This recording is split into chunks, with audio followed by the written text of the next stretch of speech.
Zach is in Las Vegas. Hey, Zach, welcome to the Ramsey Show. Hey, thanks, Steve. God bless. God bless you, sir. What's up? How are you? Better than I deserve. How can I help? Yeah, so my easy, straightforward question is, should I continue to max out my 401k? Should I not do that and use the disposable income to save for down payment for a home, which I kind of already have almost, or dedicate 100% of all of my earned income to paying off my debt? So the context is I'm 37 years old.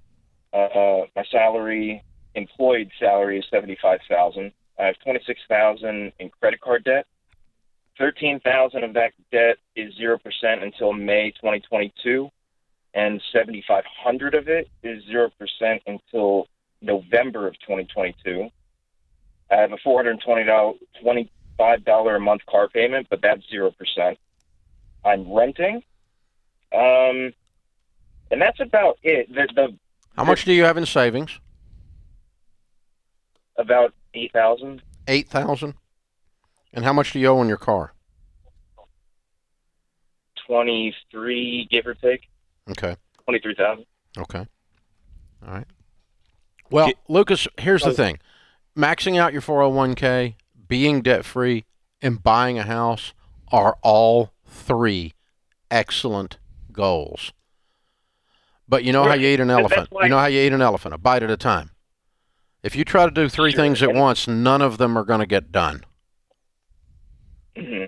So years ago, doing what I do, I started coaching people, and I started doing it myself to say, I've got to focus all of my efforts on one thing, and then the next thing, and then the next thing.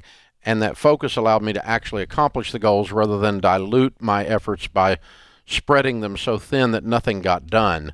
And we call that process that now millions of families have gone through the baby steps.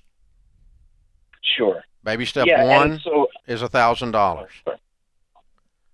Baby step two is to become debt-free, everything but the house.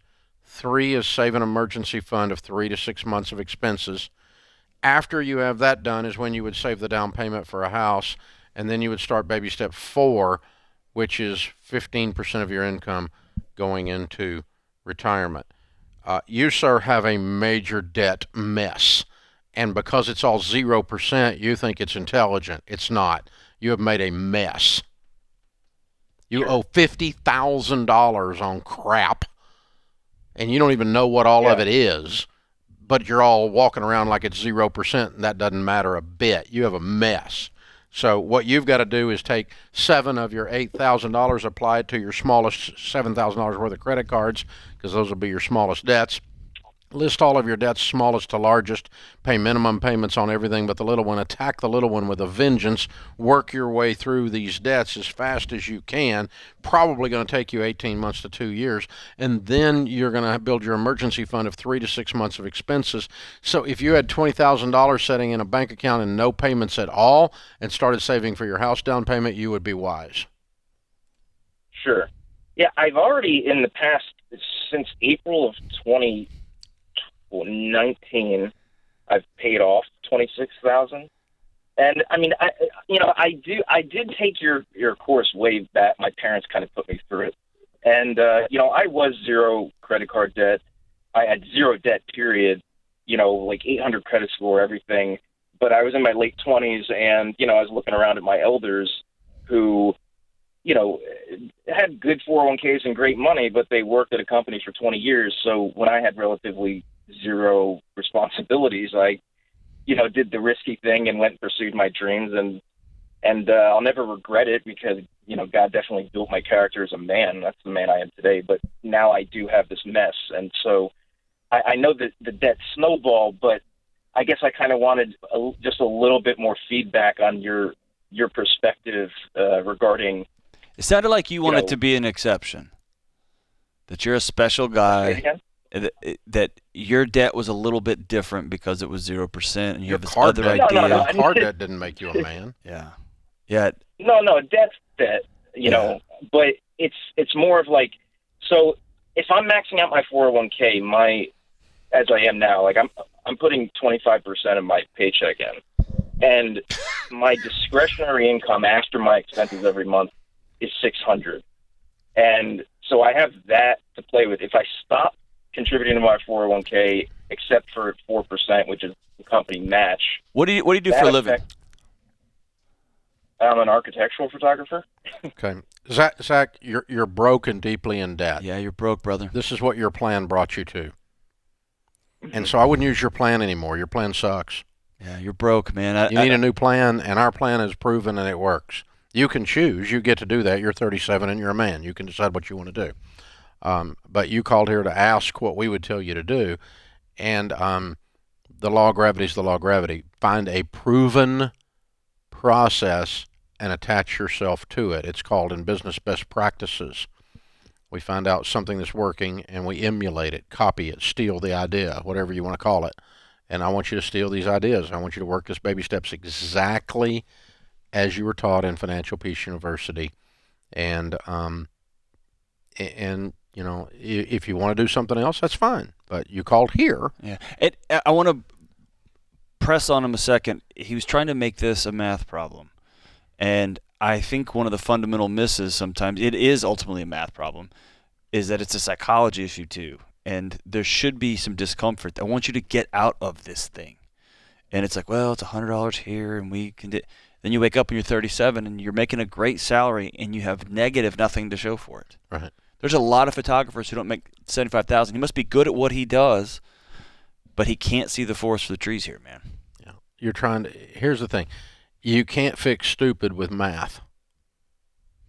And personal finance is 80% behavior. It's only 20% head knowledge. The stuff that make people, the principles and the processes that makes people wealthy are very simple to understand, but they involve controlling yourself. We just heard in the last debt-free scream, paying off that smallest one gave us some momentum to get the next one. They gave us it's about setting your insides on fire. And I think you said it like, brother, you're broke. You're broke. You owe $50,000, man. And you make 75. I mean, that's not a good ratio. No. That should scare you. Yes. Instead of going, well, it's 0% and 7,500 0% and 70% May of 22. Shut up. You're broke. And if an architect firm is going to have to do layoffs before they start cutting the principal architects, they're going to cut the full salary photographer that makes $75,000. The security you think you have isn't so secure, brother. Be debt free, man. Yeah, it's worth it. So, but this is a decision making process that people have to go through, and so you know, it's years ago I hired a trainer to come to my house and to, try to get the belly off of me again, and try to do something, try to get myself in shape, and it would be like I go down there, I've got a keg, he's got a six-pack, right? And he goes, well, this is what you need to do. And I go, well, I kind of think I had this other plan. And he goes, sit your butt in the floor and do sit-ups. Shut up. But okay, I can see your body, but listen, I have this other idea. I mean, it's like, yeah, you're going to have to quit eating 73 donuts. Yeah, well, I think I can do the donuts as long as I do the workout. How about you slow down, trainer? And then I found the whole thing is nutrition's almost the whole stinking thing. You cannot run a Big Mac. No. You cannot run enough miles to eat the two kitchen, Big Macs. Baby. That's right. That's right. Oh my gosh. Just decide who you're going to listen to. The guy with the keg or the guy with the six-pack.